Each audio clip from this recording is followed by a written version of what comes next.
నమస్తే. Today Andhra news bulletin కి స్వాగతం. వార్తల్లోని వివరాలు. తెలంగాణ నేతలు విఘ్నులని, సముద్రంలో కలుస్తున్న నీటిని వాడుతున్నామని గ్రహిస్తారని తాను వ్యక్తిగతంగా భావిస్తున్నట్లు ఏపీ జలవనరుల మంత్రి నిమ్మల రామానాయుడు తెలిపారు. వాస్తవాలేంటో వారికి తెలుసని, అయితే ఎన్నికలు, ఓట్ల వంటి రాజకీయ కారణాలతోనే వారు పోలవరం బనకచెర్ల అనుసంధాన ప్రాజెక్టును వ్యతిరేకిస్తుండొచ్చని మీడియాతో అన్నారు. ఈ రోజు ప్రధాని మోదీయే కాదు, గతంలో వాజ్పేయి ప్రధానిగా ఉన్నప్పటి నుంచే నదుల అనుసంధానంపై ప్రత్యేక దృష్టి సారించారన్నారు. దేశవ్యాప్తంగా దుర్భిక్షాన్ని నివారించాలంటే నదుల అనుసంధానంతోనే సాధ్యమని చెప్పారు. ఆ దిశగానే మోదీ కూడా పోలవరం బనకచెర్ల అనుసంధానానికి ప్రాధాన్యమిస్తున్నారన్నారు.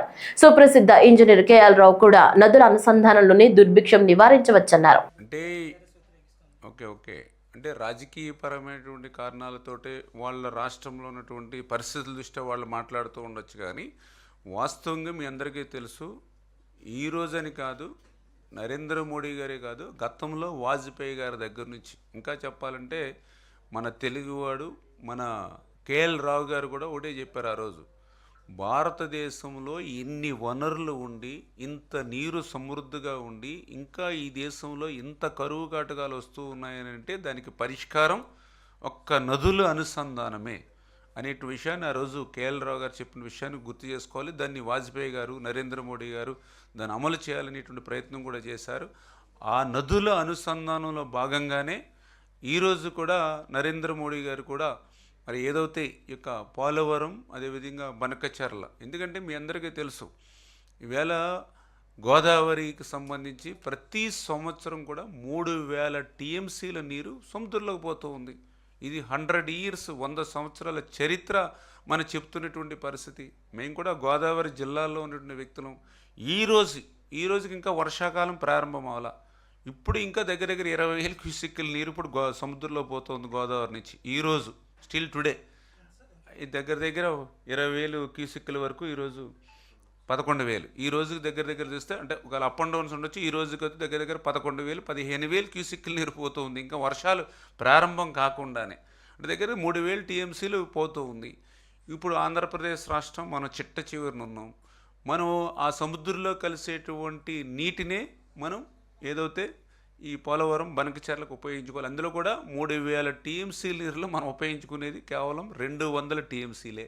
ఇప్పుడు ఆ 200 టీఎంసీలు కూడా మనం ఉపయోగించుకోకపోతే రేపొద్దునే సముద్రంలో కలిస్తే అండ్ ఉప్పు నీరులో కలిసిపోతాయి. ఇవి కూడా ఎవ్వరికీ కూడా ఉపయోగపడేటువంటి వీరు మన కింద దిగువన ఇంకెవరు ఉపయోగించుకునే వాళ్ళు కూడా లేరు.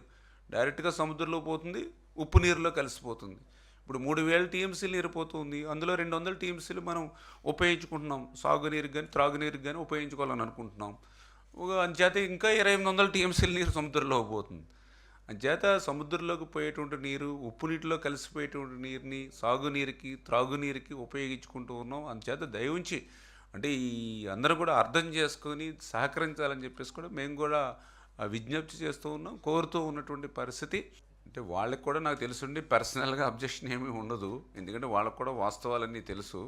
కాకపోతే ఆ రాష్ట్రంలో వాళ్ళకి ఏంటంటే ఓటింగ్, ఎలక్షన్స్, వాళ్ళు మేనేజ్మెంట్ కోసం వాళ్ళు చేసేట ప్రయత్నం అని చెప్పేమో అని నేను వ్యక్తిగతంగా అనుకుంటూ ఉన్నటువంటి పరిస్థితి. ఎందుకంటే వాస్తవంగా వాళ్ళు కూడా విజ్ఞులు, అందరికీ తెలుసు. ఇప్పుడు మనం ఈ నీటిని ఉపయోగించుకోకపోతే సముద్రంలో పోతూ ఉంది, సముద్రంలో పోయే నీటిని మనం ఉపయోగించుకున్నాం. రేపొద్దున భవిష్యత్తులో కూడా వాళ్ళకి కూడా ఇప్పుడు మనం గోదావరి నుంచి కృష్ణాకి ఎక్కువ వాటర్ తీసుకుంటే వాళ్ళకి కూడా రేపొద్దున ఎక్కువ వాటర్ కృష్ణాలో వస్తే భవిష్యత్తులో వాళ్ళకి కూడా దీనివల్ల తెలంగాణకు కూడా లాభం కలుగుతుంది. భవిష్యత్తులో కూడా నదుల అనుసంధానం వల్ల అన్ని రాష్ట్రాలకి సమన్యాయం జరుగుతుంది. అన్ని రాష్ట్రాలు ఎక్కడైతే ఈ వర్షాభావ పరిస్థితులు ఎక్కడైతే ఉంటాయో ఆ ప్రాంతాలకు కూడా న్యాయం జరుగుతుంది తప్పనిసరిగా. ముఖ్యమంత్రి చంద్రబాబు నాయుడు ఆదేశాలతో త్వరలోనే విద్యార్థులకు, పర్యాటకులకు, అటవీ సంరక్షణకు ఉపయోగపడేలా ఉప ముఖ్యమంత్రి పవన్ కళ్యాణ్, ఎంపీ పురంధేశ్వరులు 3 కార్యక్రమాలకు శంకుస్థాపన చేయనున్నారని పర్యాటక శాఖ మంత్రి కందుల దుర్గేష్ తెలిపారు.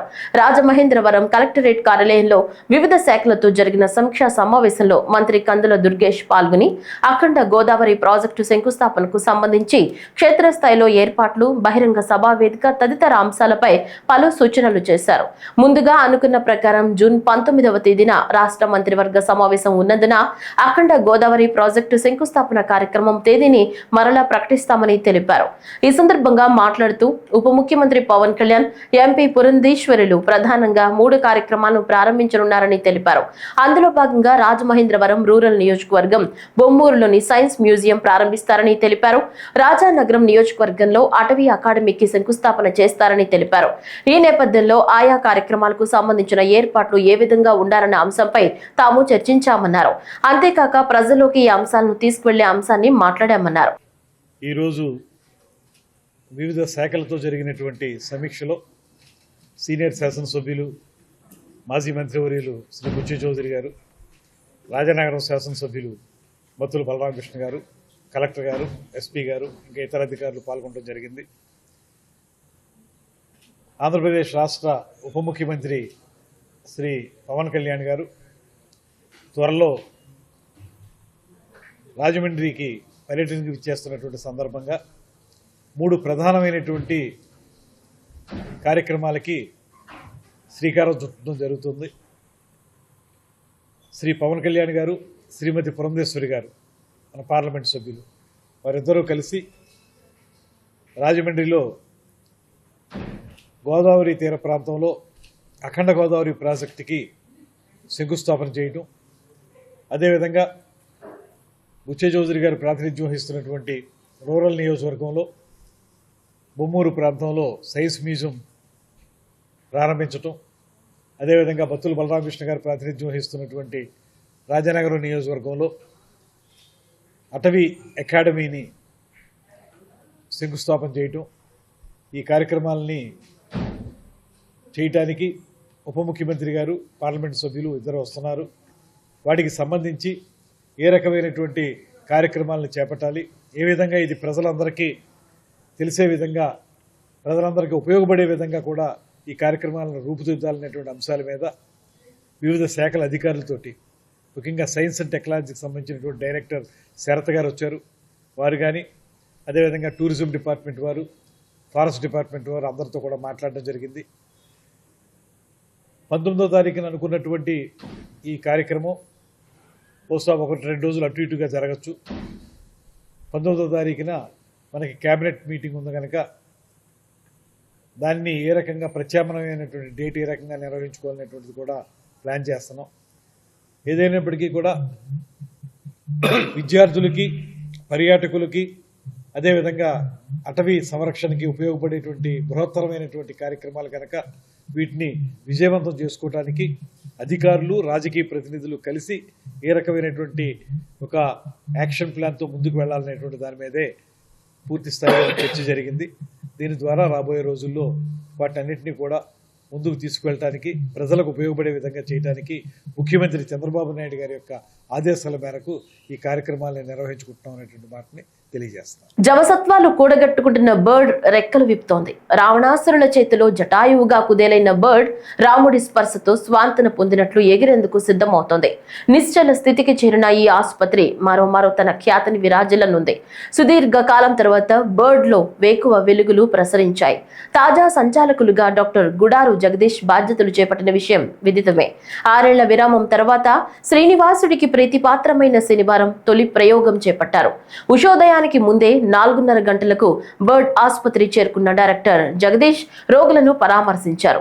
ఎముకల వ్యాధుల నుంచి స్వాంతన కోసం వచ్చిన రోగులను పరీక్షించారు. వారి సమస్యలకు తగిన పరిష్కారాలు సూచించారు. గత 2 రోజులుగా వివిధ శస్త్రచికిత్సల కోసం ఆసుపత్రిలో చేరిన రోగుల వివరాలను వైద్యులను అడిగి తెలుసుకున్నారు. శస్త్రచికిత్సలు నిర్వహణ, విధి విధానాలు, రోగులతో అనుసరించాల్సిన తీరు వైద్య విద్యార్థులకు వివరించారు. అనంతరం దేవదేవుని సన్నిధిలో చిరకాలం తర్వాత ఆయన పూజలో పాల్గొన్నారు. వైద్యులు, సిబ్బంది గోవింద నామాలతో స్వామివారిని కీర్తించారు.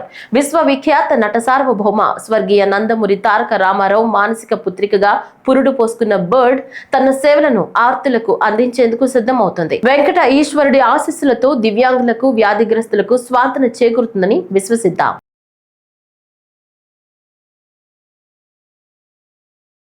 నందిగామ పట్టణంలోని ఈద్గాలో బక్రీద్ పర్వదినం సందర్భంగా ముస్లిం సోదరులు నిర్వహించిన ప్రత్యేక ప్రార్థనా కార్యక్రమంలో డాక్టర్ జగన్మోహన్ రావు పాల్గొని వారికి శుభాకాంక్షలు తెలిపారు. ఈ సందర్భంగా మాట్లాడుతూ ప్రవక్త ఇబ్రహీం త్యాగ నిరతికి గుర్తుగా జరిపే ఈ పవిత్ర బక్రీద్ పండుగ అందరికీ సంతోషాన్ని అందించాలని, మొహమ్మద్ ప్రవక్త బోధించిన సమైక్యతను, సోదర భావాన్ని అందరూ అనుసరించాలని, శాంతిని, సామరస్యాన్ని పెంపొందిస్తూ అందరూ సంతోష వాతావరణంలో ఈ పండుగ జరుపుకోవాలని కోరారు.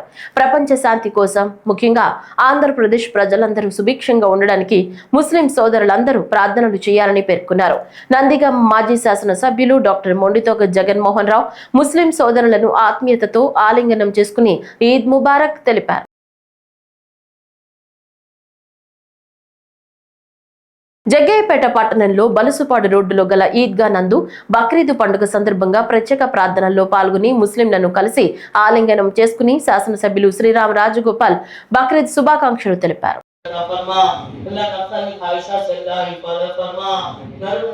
ఎన్టీఆర్ జిల్లా తిరువూరు పట్టణ ఈద్గాహ్లో ఈద్ అల్ అదా పండుగ వేడుకలు స్థానిక ముస్లిం సోదరులు ఘనంగా నిర్వహించారు. ఈ సందర్భంగా త్యాగాన్ని, సహనాన్ని, దానగుణాన్ని, సోదర భావాన్ని, శాంతి సామరస్యాలను పెంపొందించే బక్రీద్ పండుగను భక్తి శ్రద్ధలతో జరుపుకోవాలని మసీదు మత పెద్ద రజ్వీ తెలిపారు. అనంతరం స్థానిక ముస్లిం సోదరులు ప్రత్యేక ప్రార్థనలు చేశారు. రాష్ట్రంలో రెడ్ బుక్ రాజ్యాంగంతో భయాందోళన సృష్టిస్తున్నారని ఆగ్రహం వ్యక్తం చేశారు వైఎస్ఆర్సీపీ రాష్ట్ర కోఆర్డినేటర్ సజ్జల రామకృష్ణారెడ్డి. లక్ష్మీనారాయణపై అక్రమ కేసులు పెట్టడంతో తీవ్ర మనస్తాపం చెందారని తెలిపారు. పొలిటికల్ బాసులు చెప్పినట్లు పోలీసులు నడుచుకుంటున్నారని ఆరోపించారు. రమేష్ ఆసుపత్రిలో చికిత్స పొందుతున్న పార్టీ కార్యకర్త లక్ష్మీనారాయణను వైఎస్ఆర్సీపీ రాష్ట్ర కోఆర్డినేటర్ సజ్జల రామకృష్ణారెడ్డి, పార్టీ నేతలు పరామర్శించారు. అనంతరం సజ్జల రామకృష్ణారెడ్డి మీడియాతో మాట్లాడుతూ రాష్ట్రంలో అరాచక శక్తులు రాజ్యమేలుతున్నాయి. ఏపీలో ఆర్గనైజ్డ్ క్రైమ్ జరుగుతోందని పొలిటికల్ బాసులు చెప్పినట్లు పోలీసులు నడుచుకుంటున్నారని, రక్షించాల్సిన వాడే అరాచకాలు సృష్టిస్తుంటే ఇక దిక్కెవరు? దాడులను వైఎస్ఆర్సీపీ ప్రభుత్వం ఉపేక్షించేది లేదని సజ్జల రామకృష్ణారెడ్డి అన్నారు. ఒక ఆర్గనైజ్డ్ సిస్టమాటిక్ శాంతి భద్రతలను కాపాడాల్సిన వ్యవస్థ పొలిటికల్ బాసెస్ చెప్పినట్టు దానికి అనుగుణంగా మారితే, ఆ తర్వాత అదే చట్టాన్ని చేతిలోకి తీసుకుంటే పరిస్థితి ఎంత ఘోరంగా ఉంటుందంటే ఒక క్రిమినల్ గ్యాంగ్కు యూనిఫామ్ వేసినట్టు ఉంటుంది అని అన్నారు. దాన్ని కోట్ చేస్తూ మళ్ళీ ఎన్హెచ్ఆర్సీ ఈ మధ్య ఒక జడ్జిమెంట్లో చెప్పింది. దానికి 200% ఎక్కువ ఈరోజు ఇక్కడ పరిస్థితి కనపడుతుంది. ఈరోజు మేము ఇక్కడికి వచ్చి చూసిన వ్యక్తి లక్ష్మీనారాయణ అనే వైఎస్ఆర్సీపీ సానుభూతి పరుడు. ఏ పార్టీ సానుభూతి పరుడో, ఏ పార్టీ కార్యకర్త కూడా ఇక్కడ ఇష్యూ కాదు. దీంట్లో క్యాస్ట్ను కూడా తీసుకొచ్చాడు. ఎవడు తెచ్చినోడు పొలిటికల్ లీడరో, ఇంకోడో, అటు కుల సంఘం నాయకుడో కాదు, ఓ డిఎస్పీ. ఈ సాక్షాత్తు ఈయన వీడియోలో చెప్పిన మాటల్లోనే వస్తుంది. నువ్వు ఫలానా కులం వాడివి కాదా, ఈ పార్టీతో ఎట్టున్నావు? డిఎస్పీకి ఏం పని నాకు అర్థం కావట్లేదు. అసలు డిఎస్పీ పంచాయతీ చేయడం ఏంది? 50 ఏళ్ల క్రితం వినేవాళ్ళం ఇట్లాంటివి. ఎమర్జెన్సీ, ఆ తర్వాత ఎక్స్ట్రీమిజం మొదలయ్యాక, పోలీసులకు ఎక్స్ట్రాడినరీ పవర్స్ ఇచ్చాక, వాటి ముసుగులో వాళ్లే సొంతంగా జడ్జిమెంట్లు ఇవ్వడం, వాళ్లే పంచాయతీలు చేయడం, వాళ్లే శిక్షలు వేయడం మొదలయ్యాయి. అలాంటిది నుంచి ఊపిరి పీల్చుకుంటూ ఒక 10-15 ఏళ్ళుగా పోలీస్ అంటే ఫ్రెండ్లీ, సిటిజన్ ఫ్రెండ్లీ పోలీస్ అనేది కాన్సెప్ట్ వచ్చి బాగా ముందుకు పోతున్న దశలో జగన్మోహన్ రెడ్డి గారి ఆధ్వర్యంలో దాన్ని పూర్తి 100% ఇంప్లిమెంట్ చేస్తున్న దశలో దాని నుంచి ఒక్కసారి తిప్పి మళ్ళీ 50 ఏళ్ళ వెనక్కు ఒక అప్రకటిత ఎమర్జెన్సీ, ఆ సిచ్యువేషన్ ఈరోజు జరగదు. నీ చేతిలో ఒక పవర్ఫుల్ వెపన్ ఉండి దాన్ని చట్టాన్ని ప్రొటెక్ట్ చేయడానికి, ఇంప్లిమెంట్ చేయడానికి ఉండాల్సిన దాన్ని పొరపాటున కనుక నువ్వు తిప్పితే ఎంత ఘోరంగా ఉంటుందంటే, ఎందుకు క్వశ్చన్ చేసేవాడు ఉంటుంది, క్వశ్చన్ చేయలేము.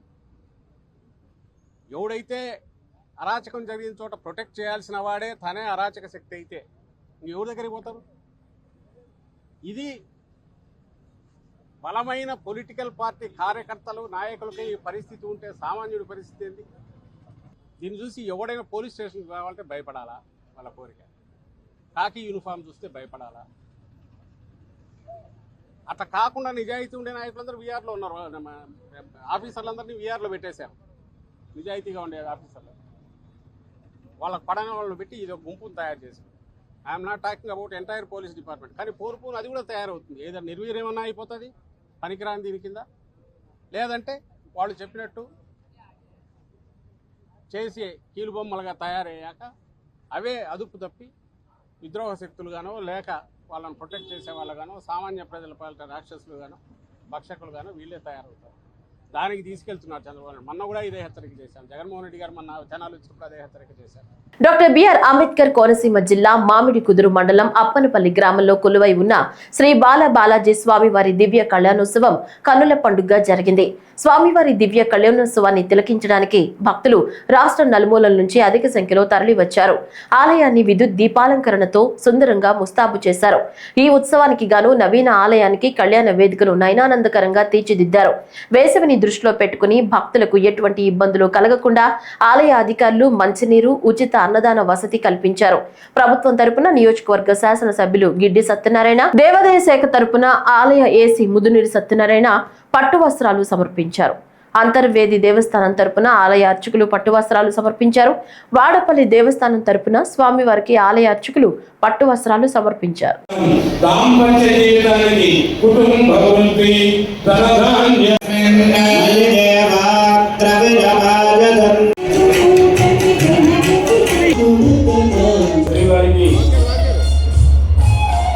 కాకినాడ జిల్లా పిఠాపురం నియోజకవర్గం ఉప్పాడ కొత్తపల్లి మండలం సాగర్ తీరంలో బొండు ఇసుక మాఫియా రెచ్చిపోతున్నారు.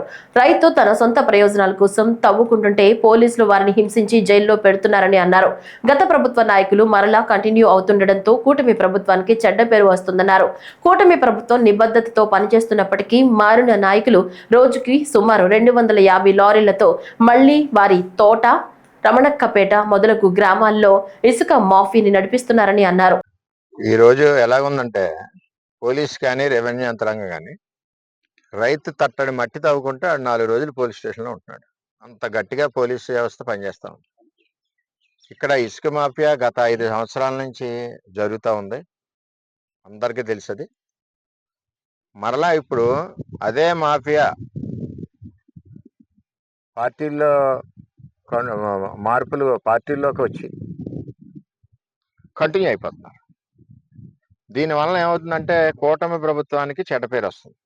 ముఖ్యంగా పిఠాపురం నియోజకవర్గంలో ఒకే ఒక్క చెరువు తవ్వాలి, అది కూడా బట్టీల కోసం అని చెప్పి పవన్ కళ్యాణ్ గారు పర్మిషన్ ఇచ్చింది ఒకే ఒక చెరువుకి. అంటే అంత నిబద్ధతతో పనిచేస్తుంది కూటమి. ఇక్కడ తెలుగుదేశం అవునండి, జనసేన అవునండి, బీజేపీ అవునండి. ఈవేళ వాళ్ళు మారిన ముసుగులో ఇక్కడ రోజుకి 200-300 లారీ ఇక్కడ నుంచి ట్రాన్స్పోర్ట్ వెళ్ళిపోతా ఉంది. పోలీస్కి నేను గత 20 రోజుల నుంచి 2-3 సార్లు ఇంటిమేషన్ చేశాను. ఎందుకంటే స్థానిక గ్రామ ప్రజలందరూ కూడా రాత్రులు లారీల పిల్లలు అదే ఇబ్బంది పడే పరిస్థితి వస్తుందండి, లారీలు 150-200 లారీలు పైన పోతుంది అని చెప్తే, అంటే మన పోలీసుకి ఎలా ఉందంటే కొంచెం రాత్రుల్లో రేజీ ఇక్కడ కనపడదు. ఆ గ్లాసెస్ అయ్యి మరి కల్పించాలి. ఇంకేదంటే కనపడలేదంటే వాళ్ళకి కావాల్సింది వస్తున్నట్లు లెక్క పోలీస్ వ్యవస్థ. పవన్ కళ్యాణ్ గారు కూడా చెప్పారు వ్యవస్థ మారాలి, పోలీస్ వ్యవస్థ అని ఆయన కూడా చెప్పారు. చెప్పే కూడా వీళ్ళకి అసలు భయం భక్తిగా 2 కూడా లేవు. ఏదేమైనా అక్రమ ఇసుక మాఫియాని అరికట్టవలసిన బాధ్యత ఉంది. జాయింట్ కలెక్టర్ గారికి నైట్ ఫోన్ చేసి చెప్పాను నేను. మలివారి తోట, ఇక్కడ మలివారి తోట, మళ్ళీ రవణక్కపేటలో కొత్తది నిన్న శంకుస్థాపన చేశారు. సాయంత్రం నిన్న అన్ని గీరిశేషాలతోటి రాత్రి బాగా శంకుస్థాపన అయింది. అక్కడ ఇంకొక స్పాట్ పెట్టి ఇంకో ర్యాంప్ పెట్టారు. మరి ఈ ఇసుకని తీసుకెళ్లి ఒరిజినల్ ఇసుకలో కలిపేసి ఒరిజినల్ ఇసుక రేటుకి దీన్ని బిల్డింగ్లు పెడతారు. అందుకనే కాకినాడలో 2-3 అపార్ట్మెంట్లు కూడా పడిపోయాయి. ఈ విధమైన ఈ మాఫియాని అరికట్టవలసిన బాధ్యత పోలీస్ యంత్రాంగం ఉంది. చట్టం ఉంది, రాత్రులు తవ్వకూడదని ఒక చట్టం ఉంది. రెవెన్యూ యంత్రాంగాన్ని ఇద్దరిది కూడా. నిన్న రెవెన్యూ యంత్రాంగం స్పందించారు. ఎవరు అక్కర్లేదు, పోలీస్ స్టేషన్ నుంచే మేము వచ్చేస్తున్నాను రా బాబు సర్దుకోండి అంటే సర్దుకున్నాం. నిన్న 20 లారీలు ఉన్నాయి. ఒక స్టేషన్కి ఇలా కౌరు చెప్పారు రెవెన్యూ వాళ్ళు. సెకండ్లో లారీలు ఇక్కడి నుంచి పోయినాయి, జేసీపీ మిగిలింది ఇక్కడ. అంటే ఈ విధంగా వ్యవస్థ ఉంది. తిరుమల తిరుపతి దేవస్థానంలో గత 10 రోజులుగా భక్తుల రద్దీ కొనసాగుతోంది. ఈ రోజు వీకెండ్ కావడంతో మరోసారి భక్తులు పోటెత్తారు. శనివారం ఉదయం స్వామివారి దర్శనం కోసం వచ్చిన భక్తులతో అన్ని కంపార్ట్మెంట్లు పూర్తిగా నిండిపోయి శిలాతోరణం వరకు చేరుకున్నారు. దీంతో శ్రీవారి సర్వ దర్శనానికి 20 గంటల సమయం పడుతున్నట్లు టీటీడీ అధికారులు తెలిపారు. వేసవి సెలవులు ముగుస్తుండడం, వర్షాలు తగ్గుముఖం పట్టడంతో వేలాది మంది భక్తులు తిరుమలకు చేరుకుంటున్నారు. ఈ నేపథ్యంలో మరో వారం రోజుల పాటు భక్తుల రద్దీ కొనసాగే అవకాశం ఉందని అధికారులు అంచనా వేస్తున్నారు.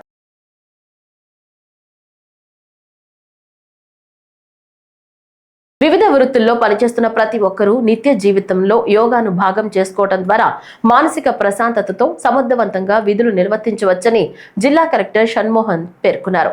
రాష్ట్ర ప్రభుత్వం ప్రతిష్టాత్మకంగా నిర్వహిస్తున్న యోగాంధ్ర కార్యక్రమంలో భాగంగా జిల్లా అధికార యంత్రాంగం చేపట్టిన ప్రత్యేక యోగా కార్యక్రమం శనివారం Kakinada main road 2 town police నుంచి LIC బిల్డింగ్ సెంటర్ వరకు నిర్వహించారు.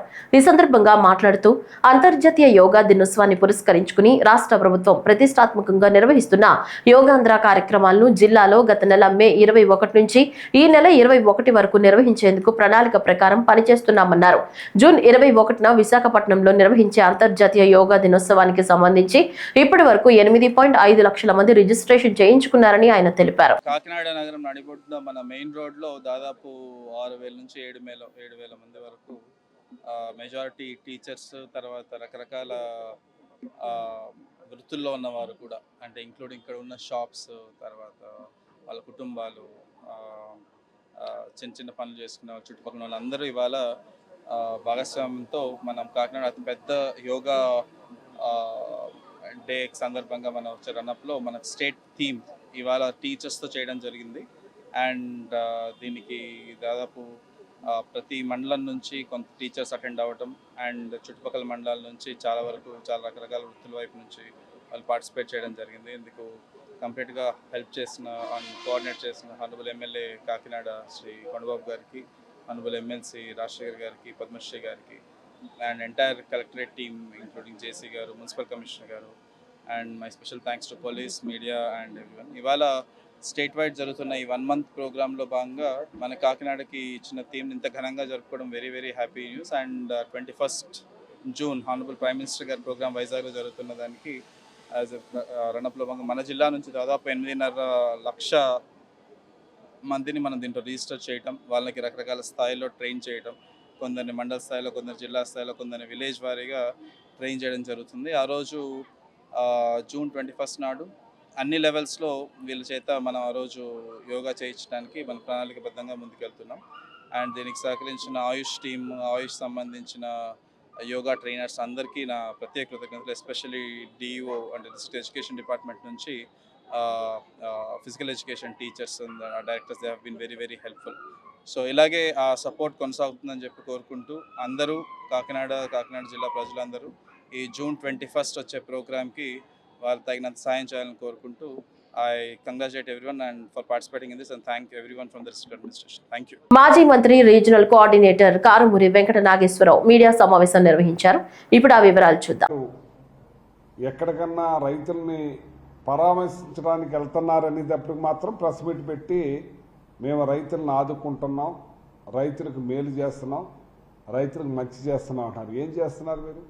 కోకో రైతులు 900 రూపాయలు మాకు రేటు కావాలంటే 450 రూపాయలు కొంటా ఉంటే 50 రూపాయలు కల్పిస్తామని చెప్పారు. కానీ కల్పించింది ఎక్కడ కనపడతలేదు. మీరు ఎందుకంటే మీరు ఏదన్నా ఒక నిర్ణయం తీసుకుని జగన్మోహన్ రెడ్డి గారు రైతులకి గిట్టుబాటు ధర కల్పించే విధంగా ఏదన్నా తక్కువ ధరలో కొనే పరిస్థితిలో రైతులకి స్థిరీకరణ కింద 3,000 కోట్ల రూపాయలు పెట్టి మార్కెట్ను కూడా దించి మరి రైతుకు నష్టం లేకుండా ఏర్పాట్లు చేసే కార్యక్రమం చేసేవారు జగన్మోహన్ రెడ్డి గారు. కానీ మీరు అదేం లేదు. ఏదన్నా జగన్మోహన్ రెడ్డి గారు కదులుతున్నారంటే మాత్రం ప్రెస్ మీట్లకే పరిమితం అయిపోతూ ఉంది. ఇవాళ కోకో రైతులు సర్వనాశనం అయిపోయారు. ఇవాళ మిర్చి రైతులు మీరు ఏం చేశారు? మిర్చి రైతులకు మీరు ఏదో చేసేస్తామంటున్నారు, ఇప్పటివరకు ఏమీ చేయలేదు. ఇవాళ అన్ని రకాల పంటలు కూడా గిట్టుబాటు ధర లేకుండా సర్వనాశనం అయిపోయే పరిస్థితికి వచ్చారు. ఇవాళ ఏంటంటే రైతు అమ్మబోతే అడవి, ప్రజలు సరుకులు కొనబోతే కొరివి. రైతులు పంటను అమ్మబోతే అడవి, ప్రజలు కొనబోతే కొరివి. కానీ మధ్యలో దళారీ వ్యవస్థను మాత్రం పెంచి పోషిస్తున్న ఈ కూటమి ప్రభుత్వం అని చెప్పి సందర్భంగా తెలియజేస్తున్నాను. నేను అగ్రికల్చర్ మినిస్టర్ గారిని అడుగుతున్నాను. నేను డైరెక్ట్ ఇవాళ మీరు కూటమి కేంద్రం మీతో కలిసి ఉంది, మీరు కేంద్రం ద్వారా కొనిపించవలసిన అవసరం ఉంది. రైతులు నష్టపోతున్నారని చెప్పి వాళ్ళకి గిట్టుబాటు ధర విషయంలో మీరు ఏదన్నా చేయవలసిన అవసరం ఉంది. కానీ ఏం మాత్రం కూడా పట్టించుకోవట్లేదు. ఇవాళ పొదలి పొగాకు రైతుల కష్టాల గురించి లాస్ట్ టైం జగన్మోహన్ రెడ్డి గారు వెళ్ళే టైంకి వర్షాలు ఉన్నాయి కాబట్టి వాయిదా పడింది. అప్పుడు మీరు ప్రెస్ మీట్ పెట్టి అయ్యో చెప్పేశారు. మళ్ళీ ఇప్పుడు ఇవాళ 11వ తారీఖున జగన్మోహన్ రెడ్డి గారు పొగాకు రైతుల కష్టాల గురించి పరామర్శించడానికి వెళ్తూ ఉంటే ఇప్పుడు మళ్ళీ ప్రెస్ మీట్ పెట్టి మేము ఇది చేసేస్తున్నాం, 50 రూపాయలు కోకో పెంచేస్తున్నాం, దానికి మామిడికాయలకి మరి మ్యాంగోస్కి ఇచ్చేటప్పటికి 12 రూపాయలు తీసేస్తున్నాం, మరి ఇచ్చేస్తున్నాం అని చెప్పి ఓన్లీ ప్రెస్ స్టేట్మెంట్లు ఇస్తున్నారు. కానీ మీరు వారికి చేసింది ఏమైనా ఉందా? మీరు మార్కెట్లో దించారా? మీరు ఏదన్నా డబ్బుని స్థిరీకరణ పెట్టారా? డబ్బుని మేము ఇగో 500 కోట్లు పెడుతున్నాం, 1000 కోట్లు పెడుతున్నాం, రైతులకి మేలు చేసే విధంగా అన్నింటానికి మాత్రం లేదు కదా. మీరు అమరావతి ప్రాంత మహిళల్ని నీచంగా మాట్లాడిన వైసీపీ పేటీఎం జర్నలిస్ట్ కృష్ణరాజు మాట్లాడించిన కొమ్మినేని శ్రీనివాసరావులపై చర్యలు తీసుకోవాలని డిమాండ్ చేస్తూ తుళ్లూరులో రాజధాని మహిళలు నిరసనకు దిగారు. కృష్ణరాజు కొమ్మినేని చిత్రపటాలను చెప్పులతో కొట్టి తమ ఆగ్రహం వెలిబుచ్చారు. అమరావతిని మహిళలను దారుణంగా అవమానించిన ఇద్దరిపైన చర్యలు తీసుకోవాలని పోలీసులకు ఫిర్యాదు చేశారు.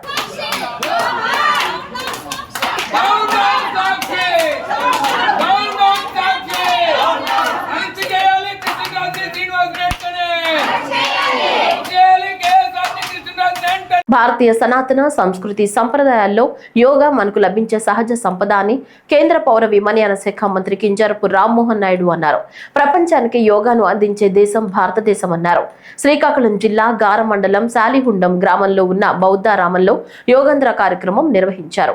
ఈ కార్యక్రమానికి ముఖ్య అతిథిగా హాజరైన మంత్రి కింజరపు రామ్మోహన్ నాయుడు మాట్లాడుతూ వంశధార నది ఒడ్డున ఉన్న ఒక చారిత్రక బౌద్ధ క్షేత్రం శాలిహుండం అని, ఇది 2వ శతాబ్దం నుంచి 12వ శతాబ్దం వరకు బౌద్ధ మతానికి ఆధ్యాత్మిక అభివృద్ధికి ముఖ్య కేంద్రంగా విరాజిల్లింది అని అన్నారు. యోగా సాధనతో యోగాంధ్ర సాధ్యమన్నారు. ఆరోగ్య భారత్ ఆవిష్కరణలో యోగా ప్రధాన పాత్ర పోషిస్తుందన్నారు.